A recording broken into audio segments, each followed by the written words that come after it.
Cakawati Sihanada Sutta, Auman Singa tentang pemutaran roda.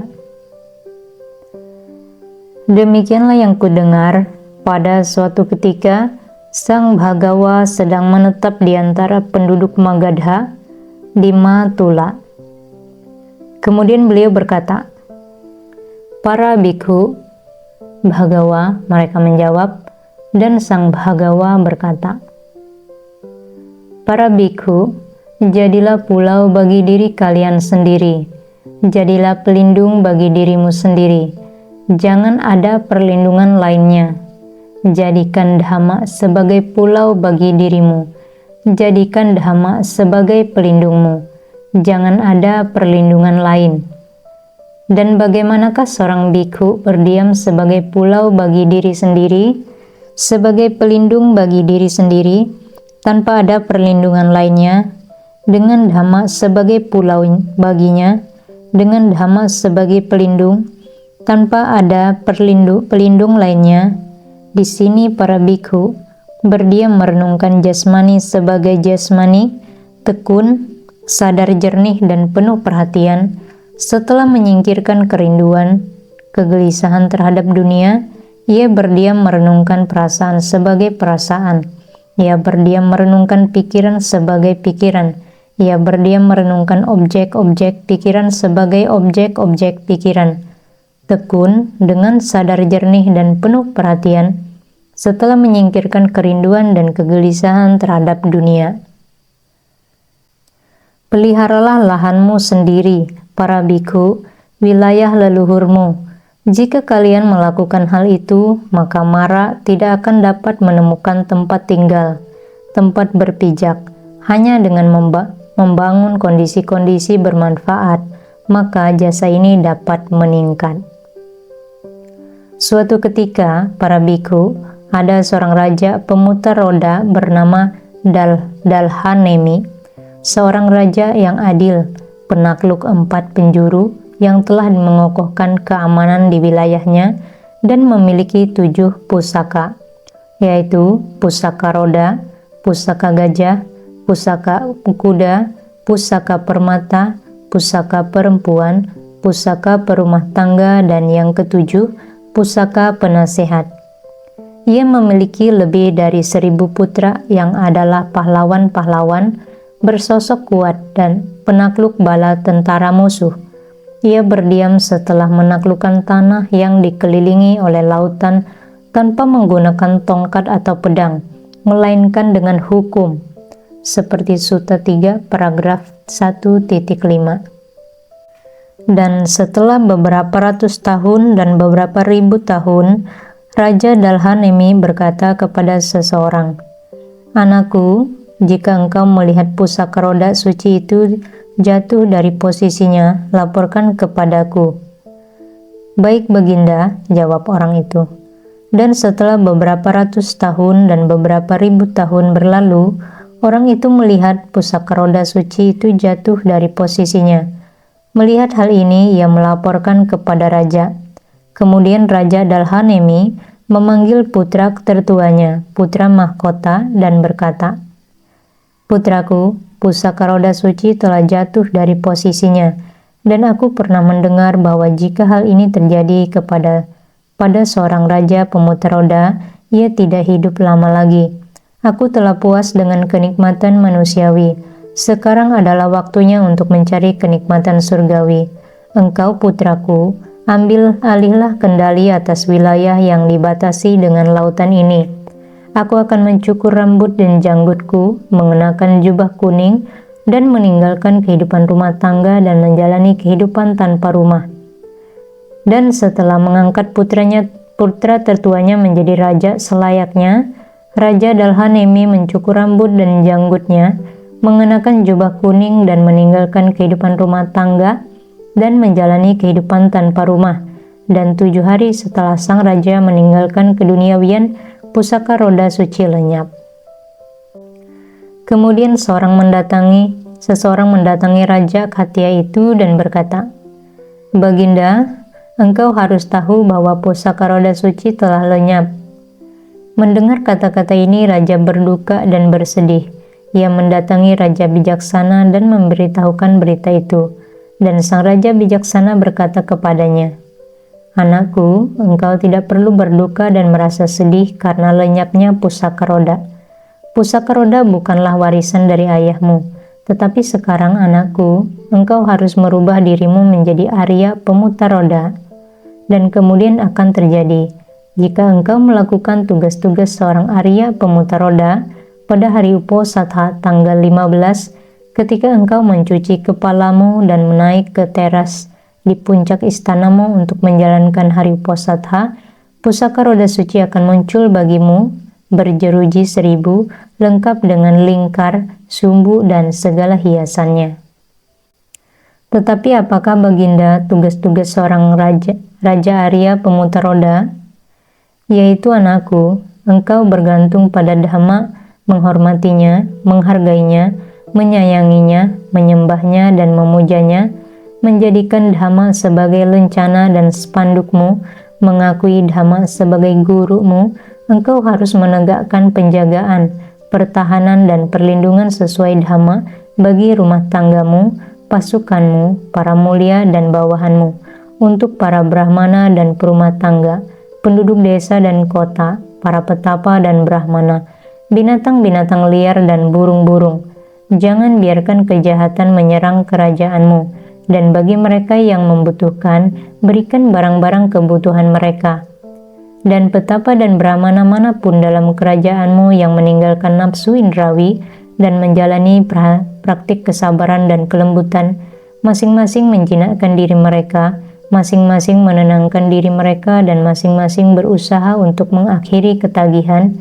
Jika dari waktu ke waktu mereka mengunjungimu dan berkonsultasi denganmu sehubungan dengan apa yang bermanfaat dan apa yang tidak bermanfaat, apa yang patut dicela dan apa yang tanpa cela, apa yang harus diikuti dan apa yang tidak boleh diikuti, dan perbuatan apa yang dalam jangka panjang akan mengakibatkan kemalangan dan penderitaan, dan apa yang menghasilkan kesejahteraan dan kebahagiaan, maka engkau harus mendengarkan, memberitahu mereka agar menghindari kejahatan dan melakukan apa yang baik. Itu anakku adalah tugas seorang Raja Arya pemutar roda. "Baik baginda," jawab sang raja itu, dan ia melakukan tugas-tugas seorang Raja Arya pemutar roda. Dan karena ia melakukan hal itu, pada hari Uposatha tanggal 15, ketika ia mencuci kepalanya dan naik ke teras di puncak istananya untuk menjalankan hari Uposatha, pusaka roda suci muncul di hadapannya, berjeruji 1000, lengkap dengan lingkar, sumbu, dan segala hiasannya.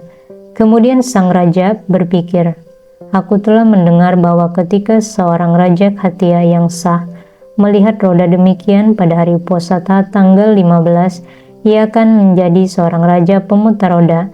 Semoga aku menjadi raja demikian."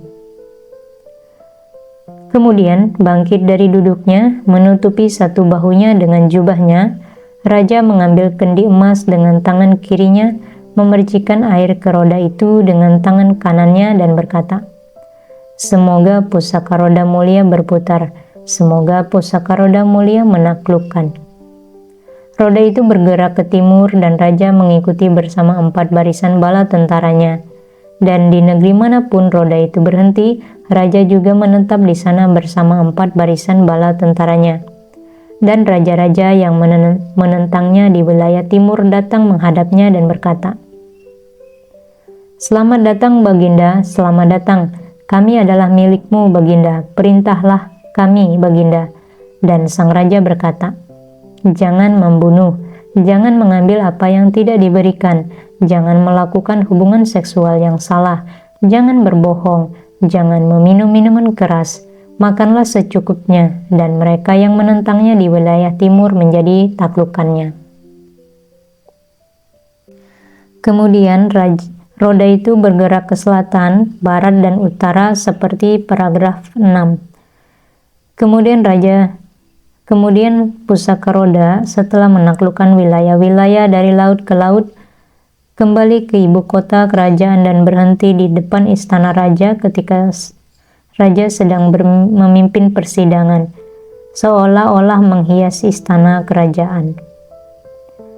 Dan raja pemutar roda yang kedua melakukan hal yang sama, dan raja ketiga, keempat, kelima, keenam, dan raja ketujuh juga memberitahu seseorang untuk melihat apakah roda jatuh dari posisinya seperti paragraf 3. Dan 7 hari sejak raja bijaksana pergi meninggalkan keduniawian, roda itu lenyap. Kemudian seseorang mendatangi raja dan berkata, "Baginda, engkau harus tahu bahwa pusaka roda suci telah lenyap." Mendengar kata-kata ini, raja berduka dan bersedih. Tetapi ia tidak mendatangi raja bijaksana dan menanyakan tentang tugas-tugas seorang raja pemutar roda. Sebaliknya, ia memerintah rakyatnya sesuka hatinya sendiri, dan karena diperintah dengan cara demikian, rakyat tidak menjadi makmur seperti pada masa raja sebelumnya yang melakukan tugas-tugas seorang raja pemutar roda. Kemudian para menteri, penasehat, pejabat keuangan, pengawal, dan penjaga pintu, dan para pembaca mantra mendatangi raja dan berkata, "Baginda, sejak engkau memerintah rakyat dengan sesuka hatimu dan dengan cara yang berbeda dengan bagaimana kami diperintah oleh raja pemutar roda sebelumnya, rakyat menjadi tidak makmur. Baginda, ada menteri-menteri di dalam wilayahmu, termasuk kami, yang memiliki pengetahuan tentang bagaimana seorang raja pemutar roda memerintah. Tanyalah kami, Baginda, dan kami akan memberitahukan kepadamu." Kemudian raja memerintahkan semua menteri dan yang lainnya berkumpul dan berkonsultasi dengan mereka, dan mereka menjelaskan kepadanya tugas-tugas seorang raja pemutar roda. Dan setelah mendengarkan mereka, raja menegakkan penjagaan dan perlindungan, tetapi tidak memberikan persembahan kepada yang membutuhkan, dan sebagai akibatnya kemiskinan berkembang. Dengan meningkatnya kemiskinan, seseorang mengambil apa yang tidak diberikan, dengan demikian melakukan apa yang disebut pencurian. Mereka menangkapnya dan membawanya ke hadapan raja dan berkata, "Baginda, orang ini mengambil apa yang tidak diberikan, yang disebut pencurian." Raja berkata kepadanya, "Benarkah bahwa engkau mengambil apa yang tidak diberikan yang disebut pencurian?" "Benar, Baginda." "Mengapa?" "Baginda, aku tidak memiliki apapun untuk bertahan hidup." Kemudian raja memberikan orang itu harta dan berkata, "Dengan ini, rakyatku, engkau dapat mempertahankan hidupmu, menyokong ibu dan ayahmu, menjaga istri dan anak-anak, jalankan usaha dan berilah persembahan kepada para pertapa dan brahmana, yang akan memajukan kesejahteraan spiritualmu dan mengarah menuju kelahiran kembali yang bahagia dengan hasil yang menyenangkan di alam surga." "Baiklah, Baginda," jawab orang itu. Dan hal yang sama terjadi pada orang lainnya. Kemudian orang-orang mendengar bahwa raja memberikan harta kepada mereka yang mengambil apa yang tidak diberikan, dan mereka berpikir, "Bagaimana jika kita melakukan hal yang sama?" Dan kemudian seorang lainnya mengambil apa yang tidak diberikan dan mereka membawanya ke hadapan raja. Raja menanyakan mengapa ia melakukan hal itu, dan ia menjawab, "Baginda, aku tidak memiliki apapun untuk bertahan hidup." Kemudian raja berpikir, "Jika aku memberikan harta kepada setiap orang yang mengambil apa yang tidak diberikan, pencurian akan semakin meningkat. Lebih baik aku mengakhirinya, menghukumnya selamanya dan memenggal kepalanya." Maka ia memerintahkan orangnya, "Ikat kedua tangan orang ini di punggung dengan tali yang kuat, cukur rambutnya, dan arak dia dengan tabuhan genderang melalui jalan-jalan dan lapangan, dan keluar melalui gerbang selatan, dan di sana hukum dia dengan hukuman terberat dan penggal kepalanya." Dan mereka melakukan hal itu. Mendengar hal ini, orang-orang berpikir, Sekarang mari kita mengambil pedang tajam dan kemudian kita dapat mengambil apa yang tidak diberikan dari siapa saja yang disebut pencurian. Kita akan mengakhiri mereka, menghukum mereka selamanya dan memenggal kepala mereka. Demikianlah setelah mendapatkan pedang tajam, mereka melakukan pembunuhan-pembunuhan di desa-desa dan kota-kota, dan pergi menjadi perampok jalanan, membunuh korban mereka dengan memenggal kepala mereka. Demikianlah dari tidak memberikan kepada mereka yang membutuhkan, kemiskinan berkembang, dan meningkatnya kemiskinan, tindakan mengambil apa yang tidak diberikan meningkat. Dari meningkatnya pencurian, penggunaan senjata meningkat. Dari meningkatnya penggunaan senjata, pembunuhan meningkat. Dan dari meningkatnya pembunuhan, umur kehidupan manusia menurun. Kecantikan mereka memudar, dan sebagai akibat dari menurunnya umur kehidupan dan kecantikan ini, anak-anak dari mereka yang umur kehidupannya 80.000 tahun hanya hidup selama 40.000 tahun. Dan seseorang dari generasi yang hidup selama 40.000 tahun itu mengambil apa yang tidak diberikan, ia dibawa ke hadapan raja yang bertanya kepadanya, "Benarkah engkau mengambil apa yang tidak diberikan yang disebut pencurian?"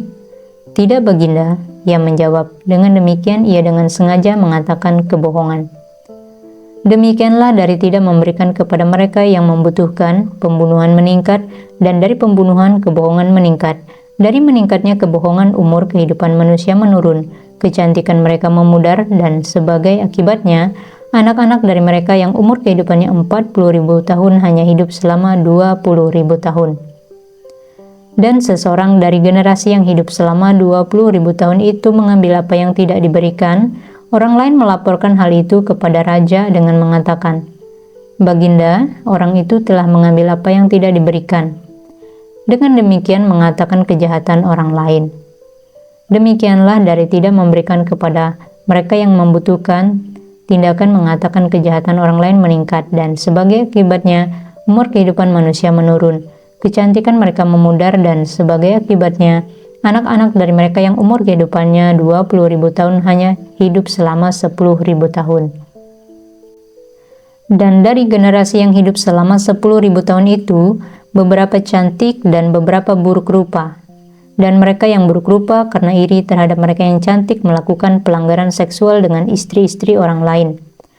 Demikianlah dari tidak memberikan kepada mereka yang membutuhkan, pelanggaran seksual meningkat, dan sebagai akibatnya umur kehidupan manusia menurun, kecantikan mereka memudar, dan sebagai akibatnya anak-anak dari mereka yang umur kehidupannya 10.000 tahun hanya hidup selama 5.000 tahun. Dan dari generasi yang hidup selama 5.000 tahun, dua hal meningkat, ucapan kasar dan pembicaraan yang tidak bertujuan, dan sebagai akibatnya umur kehidupan manusia menurun, kecantikan mereka memudar, dan sebagai akibatnya anak-anak dari mereka yang umur kehidupannya 5.000 tahun, beberapa hidup selama 2.500 tahun, dan beberapa hidup selama 2.000 tahun. Dan dari generasi yang hidup selama 2.500 tahun itu, iri hati dan kebencian meningkat, dan sebagai akibatnya, umur kehidupan manusia menurun, kecantikan mereka memudar, dan sebagai akibatnya, anak-anak dari mereka yang umur kehidupannya 2.500 tahun hanya hidup selama 1.000 tahun. Dan dari generasi yang hidup selama 1.000 tahun itu, pendapat-pendapat salah meningkat. Dan sebagai akibatnya, anak-anak dari mereka yang umur kehidupannya 1.000 tahun hanya hidup selama 500 tahun. Dan dari generasi yang hidup selama 500 tahun itu, tiga hal meningkat: hubungan seksual saudara, keserakahan berlebihan, dan praktik-praktik menyimpang. Dan sebagai akibatnya, anak-anak dari mereka yang umur kehidupannya 500 tahun, beberapa hidup selama 250 tahun, dan beberapa hidup selama 200 tahun. Dan dari generasi yang hidup selama 250 tahun itu, hal-hal ini meningkat: kurangnya hormat kepada ayah dan ibu, kepada para petapa dan brahmana, dan kepada kepala-kepala suku. Demikianlah dari tidak memberikan kepada mereka yang membutuhkan, kurangnya hormat kepada ayah dan ibu, kepada para petapa dan brahmana, dan kepada kepala-kepala suku menjadi meningkat. Dan sebagai akibatnya umur kehidupan dan kecantikan manusia menurun, dan anak-anak dari mereka yang umur kehidupannya 2,5 abad hanya hidup selama 100 tahun. Para biku, akan tiba saatnya ketika anak-anak dari orang-orang ini memiliki umur kehidupan selama hanya 10 tahun. Dan bersama mereka, anak-anak perempuan akan menikah pada usia 5 tahun. Dan bersama mereka, rasa-rasa kecapan ini akan lenyap. Ghee, mentega, minyak wijen, sirup, dan garam. Di antara semua itu, padi kudrusa akan menjadi makanan pokok seperti halnya nasi dan kari pada masa sekarang. Dan bersama mereka, 10 perbuatan bermoral akan lenyap sama sekali, dan 10 kejahatan akan meningkat pesat, karena mereka yang memiliki umur kehidupan 10 tahun tidak memahami kata moral. Jadi bagaimana mungkin ada orang yang dapat melakukan perbuatan bermoral? Orang-orang itu yang tidak menghormati ayah dan ibu, para petapa dan brahmana, kepala-kepala suku akan menjadi orang-orang yang menikmati kehormatan dan martabat. Seperti halnya sekarang, orang-orang yang menghormati ayah dan ibu, dan para petapa dan brahmana, kepala-kepala suku, dipuji dan dihormati. Demikian pula halnya dengan mereka yang melakukan sebaliknya. Di antara mereka yang memiliki umur kehidupan 10 tahun, tidak ada yang dianggap ibu atau bibi atau saudara ibu, istri guru, atau istri ayah, dan lain-lain. Semua dianggap sama di dunia ini seperti kambing dan domba, unggas dan babi, anjing dan serigala. Di antara mereka, permusuhan sengit akan terjadi satu sama lain, kebencian hebat, kemarahan sengit, dan pikiran membunuh. Ibu melawan anak dan anak melawan ibu. Ayah melawan anak dan anak melawan ayah. Saudara laki-laki melawan saudara laki-laki, saudara laki-laki melawan saudara perempuan. Bagaikan pemburu yang merasakan kebencian terhadap binatang yang ia buru. Dan bagi mereka yang memiliki umur kehidupan 10 tahun akan terjadi suatu interval pedang selama 7 hari. Selama itu mereka akan menganggap satu sama lain sebagai binatang buas dengan pedang tajam yang muncul di tangan mereka dan berpikir, ada binatang buas. Mereka akan saling membunuh dengan pedang itu. Tetapi akan ada beberapa yang berpikir, mari kita menjaga agar jangan sampai membunuh atau terbunuh oleh siapapun. Mari kita pergi ke padang rumput atau hutan belantara atau rumpun pepohonan, ke sungai-sungai yang sulit diseberangi atau yang tidak terjangkau, dan hidup dari akar-akaran dan buah-buahan hutan. Dan inilah yang mereka lakukan selama 7 hari. Kemudian di akhir dari 7 hari itu, mereka akan keluar dari tempat persembunyian mereka dan bergembira, berkata, orang-orang baik, aku melihat bahwa engkau hidup. Dan kemudian pikiran ini muncul dalam benak orang-orang itu. Karena kita menyukai kejahatan sehingga kita menderita kehilangan keluarga kita. Karena itu marilah kita sekarang berbuat baik. Hal baik apakah yang dapat kita lakukan? Mari kita menghindari pembunuhan, itu akan menjadi suatu praktik yang baik. Dan demikianlah mereka menghindari pembunuhan, dan setelah berusaha menerima hal-hal bermanfaat itu, mari mereka mempraktikannya. Dan dengan berusaha menjalankan hal-hal bermanfaat itu, umur kehidupan dan kecantikan mereka meningkat. Dan anak-anak dari mereka yang memiliki umur kehidupan 10 tahun hidup selama 20 tahun.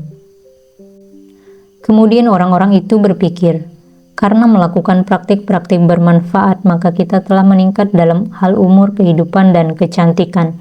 Karena itu mari kita melakukan lebih banyak lagi praktik-praktik bermanfaat. Mari kita menghindari perbuatan mengambil apa yang tidak diberikan, menghindari melakukan hubungan seksual yang salah, menghindari berbohong, menghindari memfitnah, menghindari ucapan kasar, menghindari pembicaraan yang tidak berguna, menghindari keiri hatian, menghindari permusuhan, menghindari pandangan salah. Mari kita menghindari 3 hal ini, hubungan seksual sedarah, keserakahan berlebihan, dan praktik-praktik menyimpang. Mari kita menghormati ibu dan ayah kita, para petapa dan brahmana, dan para pemimpin suku, dan mari kita menekuni perbuatan-perbuatan bermanfaat ini. Dan demikianlah mereka melakukan hal-hal itu, dan karena itu mereka mengalami peningkatan dalam hal umur kehidupan dan kecantikan. Dan anak-anak dari mereka yang memiliki umur kehidupan 20 tahun akan hidup selama 40 tahun. Anak-anak mereka akan hidup selama 80 tahun. Anak-anak mereka hidup selama 160 tahun. Anak-anak mereka hidup selama 320 tahun. Anak-anak mereka hidup selama 640 tahun. Anak-anak dari mereka yang memiliki umur kehidupan 640 tahun akan hidup selama 2000 tahun. Anak-anak mereka hidup selama 40.000 tahun. Anak-anak mereka hidup selama 8.000 tahun dan anak-anak mereka hidup selama 20.000 tahun. Anak-anak dari mereka yang memiliki umur kehidupan 20.000 tahun akan hidup selama 40.000 tahun. Anak-anak mereka hidup selama 80.000 tahun. Di antara mereka yang memiliki umur kehidupan 80.000 tahun, anak-anak perempuan menikah dalam usia 500 tahun, dan orang-orang pada masa itu hanya mengetahui 3 jenis penyakit: keserakahan, lapar, dan usia tua. Dan pada masa itu, benua Jambudipa akan kuat dan makmur, dan jarak antar desa dan kota hanya sejauh jarak terbang ayam antara satu sama lainnya. Jambudipa ini seperti Awici, ramai oleh manusia bagaikan hutan belantara yang dipenuhi tanaman merambat dan semak belukar. Pada masa itu, Varanasi sekarang adalah kota kerajaan yang bernama Ketumati, kuat dan makmur, ramai oleh orang-orang dan memiliki persediaan yang sangat mencukupi. Di Jambudipa akan terdapat 84.000 kota dengan Ketumati sebagai ibu kota kerajaan. Dan pada masa itu, ketika manusia memiliki umur kehidupan 80.000 tahun, akan muncul di ibu kota Ketumati seorang raja bernama Sangkha, seorang raja pemutar roda, raja yang jujur dan adil, penakluk 4 penjuru, seperti paragraf 2. Dan pada masa itu, ketika manusia memiliki umur kehidupan 80.000 tahun, akan muncul di dunia ini Sang Tathagata, seorang arahan, Buddha yang mencapai penerangan sempurna bernama Meteya, memiliki kebijaksanaan dan perilaku sempurna, yang sempurna menempuh sang jalan, pengenal seluruh alam, penjinak manusia yang dapat dijinakkan yang tiada bandingnya, guru para dewa dan manusia, tercerahkan dan suci, seperti halnya aku sekarang ini. Beliau akan mengetahui segalanya dengan pengetahuan super yang beliau miliki, dan menyatakan semesta ini dengan para dewa dan Mara dan Brahma, para petapa dan Brahmana, dan generasi ini dengan para raja dan umat manusia, seperti yang kulakukan sekarang. Beliau akan mengajarkan dhamma yang indah di awal, indah di pertengahan, dan indah di akhir, dalam makna dan katanya, dan membabarkan seperti yang kulakukan sekarang, kehidupan suci dalam kesempurnaan dan kemurniannya. Ia akan diiringi oleh ribuan biku, seperti halnya aku diiringi ratusan biku. Kemudian, Raja Sangkha membangun kembali istana yang pernah dibangun oleh Raja Mahapanada, dan setelah menetap di sana akan melepaskannya dan mempersembahkannya kepada para petapa dan Brahmana, para pengemis, para pengembara, orang-orang miskin. Kemudian, setelah mencukur rambut dan janggutnya, ia akan mengenakan jubah kuning dan meninggalkan kehidupan rumah tangga untuk menjalani kehidupan tanpa rumah di bawah Buddha Meteya yang tertinggi. Setelah meninggalkan keduniawian, ia akan menetap sendirian dalam pengasingan, tekun, bersemangat dan bertekad, dan tidak lama kemudian ia akan mencapai dalam kehidupan itu juga, dengan pengetahuan super dan tekadnya sendiri, tujuan kehidupan suci yang tiada bandingnya, yang dicari oleh para pemuda yang berasal dari keluarga yang baik yang meninggalkan rumah untuk menjalani kehidupan tanpa rumah dan akan berdiam di sana. Para biku, jadilah pulau bagi diri kalian sendiri, jadilah pelindung bagi dirimu sendiri, jangan ada perlindungan lainnya. Jadikan dhamma sebagai pulau bagi dirimu, jadikan dhamma sebagai pelindungmu, jangan ada perlindungan lain. Dan bagaimanakah seorang biku berdiam sebagai pulau bagi diri sendiri? Di sini, seorang biku berdiam merenungkan jasmani sebagai jasmani, tekun dan dengan sadar jernih dan penuh perhatian setelah menyingkirkan kerinduan kegelisahan terhadap dunia. Ia berdiam merenungkan perasaan sebagai perasaan, ia berdiam merenungkan pikiran sebagai pikiran, ia merenungkan objek-objek. Ia berdiam merenungkan objek-objek pikiran sebagai objek-objek pikiran, tekun, sadar jernih, dan penuh perhatian setelah menyingkirkan kerinduan dan kegelisahan terhadap dunia. Peliharalah lahanmu sendiri para bikhu, wilayah leluhurmu. Jika kalian melakukan hal itu, umur kehidupan kalian akan bertambah, kecantikan kalian akan meningkat, kebahagiaan kalian akan bertambah, kekayaan kalian akan bertambah, kekuatan kalian akan meningkat. Dan apakah panjang kehidupan bagi seorang bikhu? Di sini seorang bikhu mengembangkan jalan menuju kekuatan, yaitu konsentrasi kehendak yang disertai upaya berkemauan. Jalan menuju kekuatan yaitu konsentrasi kegigihan. Jalan menuju kekuatan yaitu konsentrasi kesadaran. Jalan menuju kekuatan yaitu konsentrasi penyelidikan yang disertai upaya berkemauan. Dengan sering melatih 4 jalan menuju kekuatan ini, ia dapat, jika ia menginginkan kehidupan selama 1 abad atau hingga akhir abad yang itu. Itu adalah apa yang kusebut panjang kehidupan seorang bikhu. Dan apakah kecantikan seorang bikhu? Di sini, seorang bikhu mempraktekkan perbuatan benar, terkendali sesuai disiplin, sempurna dalam perilaku dan kebiasaan, melihat bahaya dalam kesalahan terkecil, dan melatih diri dalam peraturan yang telah ia terima.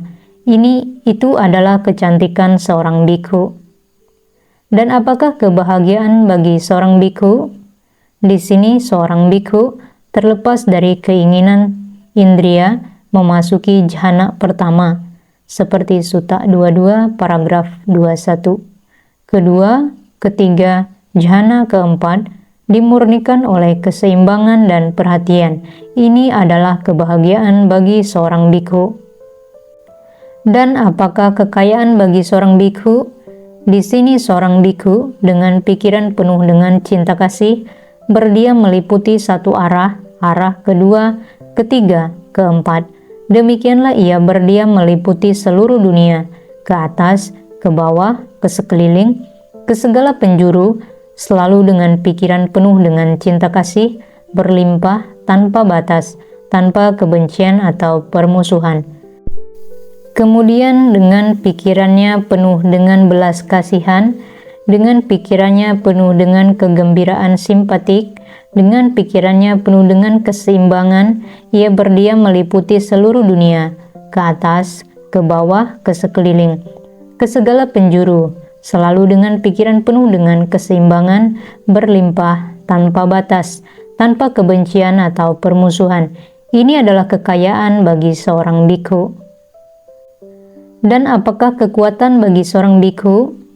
Di sini seorang bikhu dengan hancurnya kekotoran memasuki dan berdiam dalam kebebasan pikiran yang tanpa kekotoran dan kebebasan melalui kebijaksanaan yang telah ia capai dalam kehidupan ini dengan pengetahuan super dan realisasinya sendiri. Itu adalah kekuatan bagi seorang bikhu. Para bikhu, aku tidak menganggap kekuatan apapun yang begitu sulit ditaklukkan seperti kekuatan mara. Hanya dengan membangun kondisi-kondisi bermanfaat, maka jasa ini dapat meningkat. Demikianlah Sang Bhagawa berbicara dan para bikhu senang dan gembira mendengar kata-kata beliau.